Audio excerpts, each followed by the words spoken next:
Start कर दे। अब देखो मैं तुम्हें चतुर्भुज के बारे में बताऊंगा।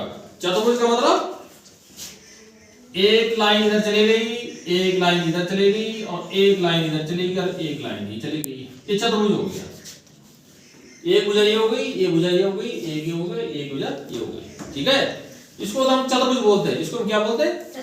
लेकिन चतुर्भुज कई प्रकार के होते हैं। जैसे माना बात यहाँ पे ये भुजा है, एक ये भुजा ये है और ये वाली भुजा इसके बराबर है। ये देखो, इसका नाम A, इसका नाम B, इसका नाम C और इसका नाम D। ये हो गई 10 सेंटीमीटर और ये हो गई 5 सेंटीमीटर। यहां पे देखो ये BC वाली जो लाइन है ये AB के बराबर है और AD वाली लाइन BC के बराबर है। मतलब आमने सामने की भुजाएं बराबर है। चतुर्भुज तो है लेकिन आमने सामने की भुजाएं क्या है? बराबर है। प्रत्येक कोण देखो, यहाँ पे भी नब्बे अंश है, यहाँ पे भी नब्बे अंश है और यहाँ पे भी क्या है? नब्बे अंश है और यहाँ पे भी नब्बे अंश। ये देखो, तो ये चतुर्भुज जो है क्या हो गया? इस चतुर्भुज को हम क्या बोलेंगे? इस चतुर्भुज को हम बोलेंगे आयत। इसकी परिभाषा क्या हो गई? वह चतुर्भुज जिसकी आमने सामने की भुजाएं बराबर हो और प्रत्येक कोण क्या हो? 90 अंश हो, उसे क्या बोलेंगे? आयत। अब दूसरा चतुर्भुज देखो, दूसरा चतुर्भुज है ये वाली भुजा, ये सभी भुजाएं समान है। ये क्या है? सभी भुजाएं, क्योंकि ये 8 सेंटीमीटर है और ये भी 8 सेंटीमीटर है, ये भी 8 सेंटीमीटर है, ये भी 8 सेंटीमीटर है, ये भी 8 सेंटीमीटर है। तो पहले ये शर्त है इसमें। दूसरा क्या है? ये भी 90 अंश का कोण है, ये भी 90 अंश का कोण है, ये भी 90 अंश का और ये भी 90 अंश का। ये देखो, तो वह चतुर्भुज जिसकी सभी भुजाएं बराबर और प्रत्येक कोण 90 अंश, तो उसे क्या बोलेंगे? वर्ग। उसे क्या बोलेंगे? वर्ग। और तीसरा वाला जो चतुर्भुज है वो इस प्रकार का है। वो चतुर्भुज क्या है? ये जैसे उसकी भुजाएं हैं आयत की, जैसे किसकी भुजाएं हैं? आयत की। ये लगभग क्या है? ये 12 सेंटीमीटर है और ये जो है 4 सेंटीमीटर है।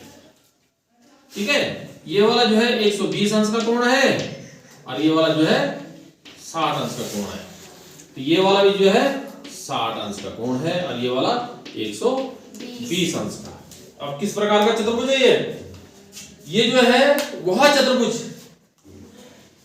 जिसकी ये DC भुजा जो है AB के बराबर है। ये भी 12 है, ये भी 12 है और BC भुजा AD के बराबर है। ये 4 सेंटीमीटर है, ये भी 4 सेंटीमीटर है।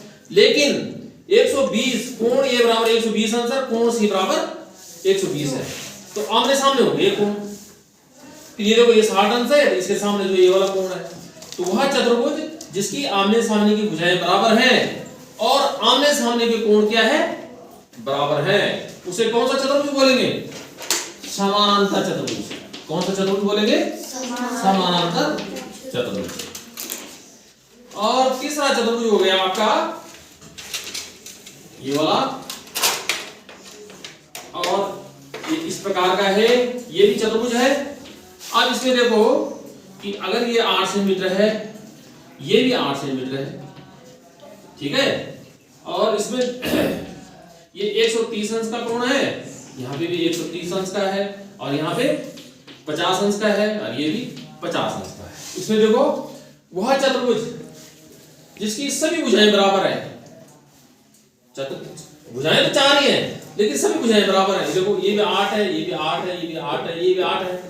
लेकिन इसमें क्या फर्क है कि ये 130 अंश का कोण है और ये 130 अंश का कोण है। ये 50 अंश का है, ये 50 अंश का है, मतलब सामने वाले कोण बराबर है। मतलब इस कोण के बराबर ये वाला कोण और इस वाले कोण के बराबर ये वाला कोण। तो वह चतुर्भुज जिसकी सभी भुजाएं बराबर और आमने सामने के कोण क्या है? बराबर है, उसे हम क्या बोलेंगे? समचतुर्भुज। उसे हम क्या बोलेंगे? समचतुर्भुज। और एक चतुर्भुज और रह गया आपका, वो इस प्रकार का होता है, जैसे ये है और ये वाली भुजा। देखो, ये भी चतुर्भुज ही है, ये भी चतुर्भुज है। ये 8 सेंटीमीटर है और ये है 20 सेंटीमीटर और ये है 5 सेंटीमीटर। अब ये किस प्रकार का चतुर्भुज है? यहाँ पे देखो वह चतुर्भुज जिसकी 4 भुजाएं हैं लेकिन 2 भुजा समानांतर है। ये देखो ये DC भुजा जो है AB के बराबर दूरी पे है। देखो जितनी दूरी यहां से है उतनी दूरी यहां से यहां तक है। यहां से यहां तक 5 सेंटीमीटर है दूरी, तो यहां से यहां तक भी क्या है 5 सेंटीमीटर। भले एक भुजा बड़ी है, एक 8 सेंटीमीटर है, दूसरी भुजा 20 सेंटीमीटर है, लेकिन दोनों भुजा क्या है समानांतर उसमें चल रही है। तो इसमें हम ये बोलेंगे कि वह चतुर्भुज जिसकी 2 भुजा समानांतर हो और एक भुजा पे लंब है। देखो यहां से हम एक लंब खींच सकते हैं। लंब का मतलब जिसमें 90 अंश का कोण है, जिसमें क्या है 90 अंश का कोण। वह चतुर्भुज जिसकी सभी भुजाएं 2 भुजाएं समानांतर और एक भुजा भी क्या है लंब, उसे क्या बोलेंगे समलंब चतुर्भुज। उसे क्या बोलेंगे समलंब चतुर्भुज। इस प्रकार हम चतुर्भुज के बारे में ये 5 प्रकार के चतुर्भुज तो ये हो गए, ठीक है। इस प्रकार हम चतुर्भुज की परिभाषाओं के बारे में जान सकते हैं।